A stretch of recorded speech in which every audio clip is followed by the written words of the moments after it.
Hi there. Thanks for tuning in. Today we're going to be doing an analysis and valuation on Playtika.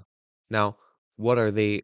At a glance, they're a company that makes mobile games and maintains mobile games and acquires other companies that make mobile games. So, in terms of their revenue, $2.5 billion, their revenue CAGR, compounded adjusted growth rate from 2017 to 2024, has been about 12%, which outpaces the mobile gaming industry as a whole.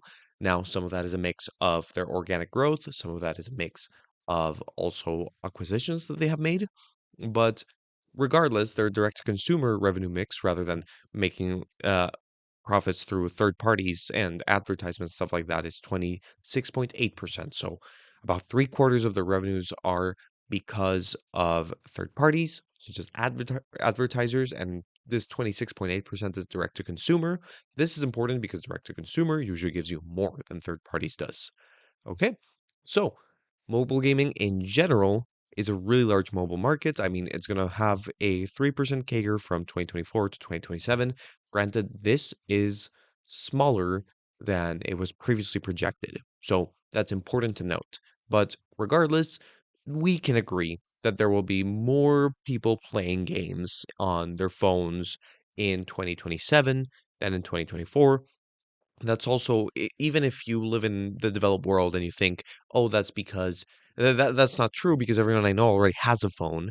Well, in the developing world, a lot of people are getting phones or having more free time than they had previously. So they really are selling here to people's free time, and the more people acquire phones and the more people have free time, well, that's going to be important here. So here they have a really giant portfolio of games. They have a large portfolio, especially compared to other studios, big ones like Zynga, and which is now part of Take Two Interactive, things like Activision, EA, etc. They have a lot of games that are actually pretty big and making money. So that's pretty good for them, it seems. I've seen some of these games being advertised, so clearly they're doing things here. So they have 14 actively managed promoted studios, 12 game and studio acquisitions since 2011, 9 of the top 100 US grossing mobile games, and 6 games with number one market share. And if you'll see here, their guidance for what was 2024 was actually lowered a little bit in terms of the revenue, and they performed in the upper range of what their updated guidance was. I mean, this is a little bit where it gets a little bit tricky with the guidance, but you also see the guidance for CapEx, for example, which is so much lower compared to their net income, of course. So that's wonderful. They're going to be a higher free cash flow company, and we love to see that. Now, their quarterly revenue here, we see that their total revenue is up compared to the quarter four of 2023. This is from their latest quarter, quarter four, 2024. Their direct to consumer revenue is also relatively up, and their third party platforms revenue, let's just call it flat in general, maybe down a tiny bit. So they also want to have you have what's called average active users, average revenue per daily active user, ARPU. So you want all these numbers to be up as an investor in any app that monetizes based on things people buy in the app. This applies not only to games, right? It applies to dating apps. It applies to some social media. You want the average users to spend more time there, right? To convert more on average, right? 3.5% of users were payers before. Now you have 4.2%.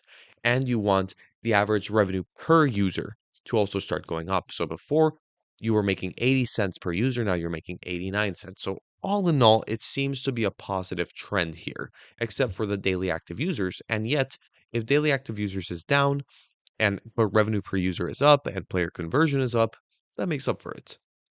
Anyways, so the revenue mix here is between casual themed games and social casino themed games. And then the revenue mix, as we said, is about three quarters third party and one quarter direct to consumer, which the whole point is to take it up.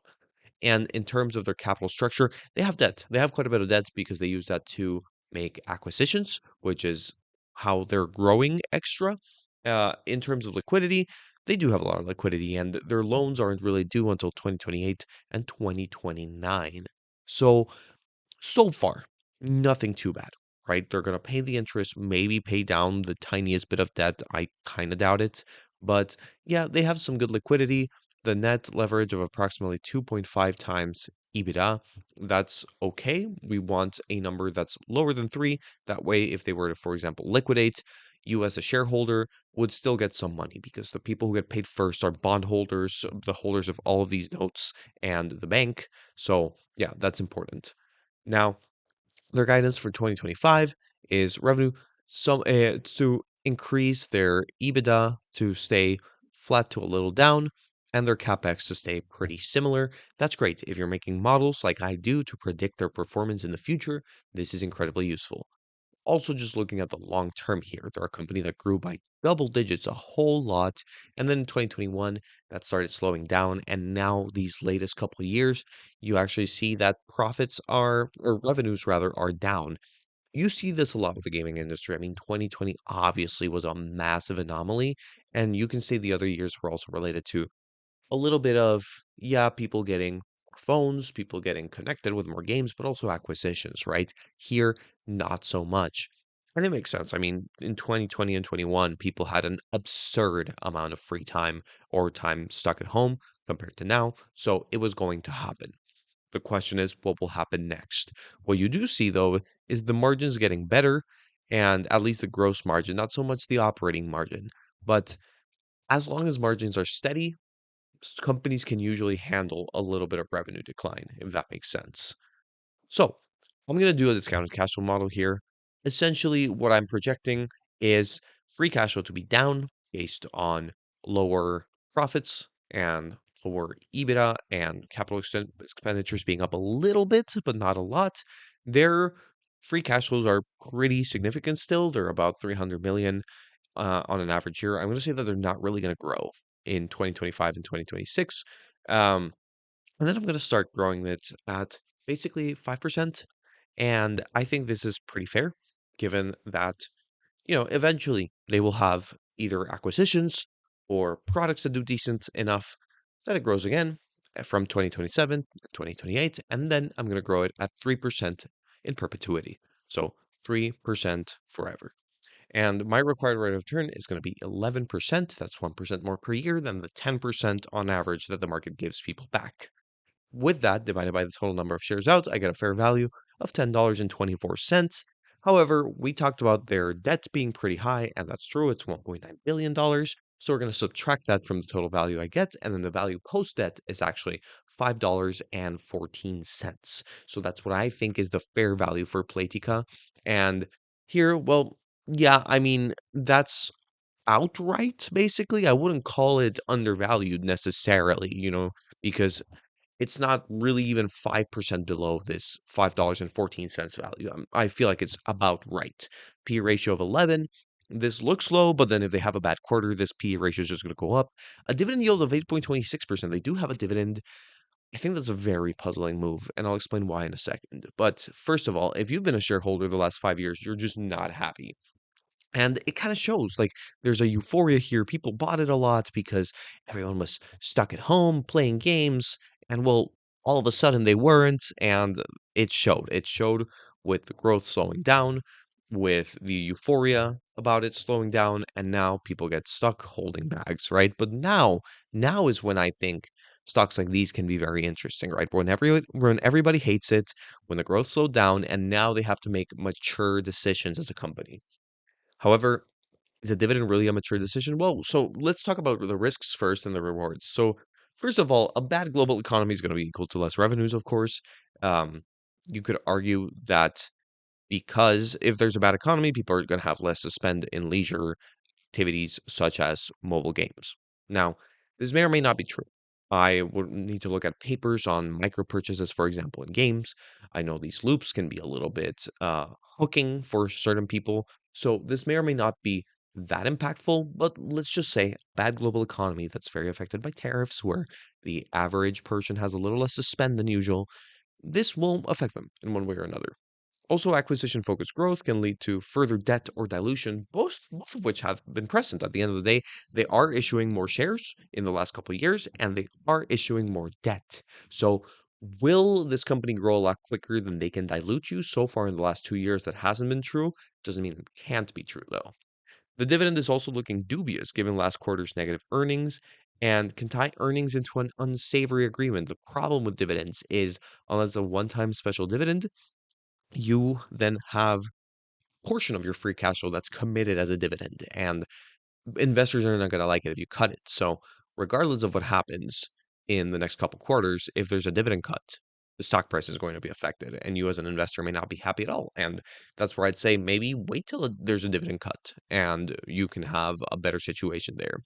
And at the end of the day, mobile gaming is also a massively competitive market. They can say that they have a lot of the top apps, and that's true, and that helps, but that doesn't mean someone else can't develop an app that'll compete with them. And hell, they compete with Netflix, they compete with going out to the park. So it's still incredibly competitive.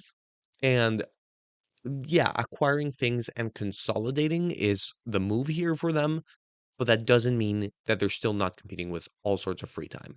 So if things don't come to if things do come to fruition in terms of what they're doing and how they're executing it, we do have a company that is around fairly priced and could be a great deal were it to fall further, right? And this can happen because of a dividend cut, because of the global economy being weird and whatnot. Besides, the debt profile is healthy and free cash flow is and has been actually really consistent. Those $300 million of free cash flow per year, pretty good.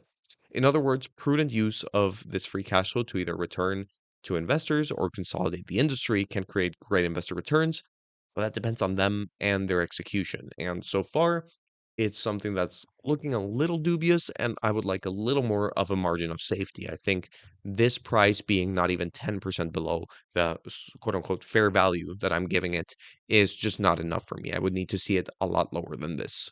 So, what will drive your returns? I mean, in the case of Playtika, we're talking about further industry consolidation.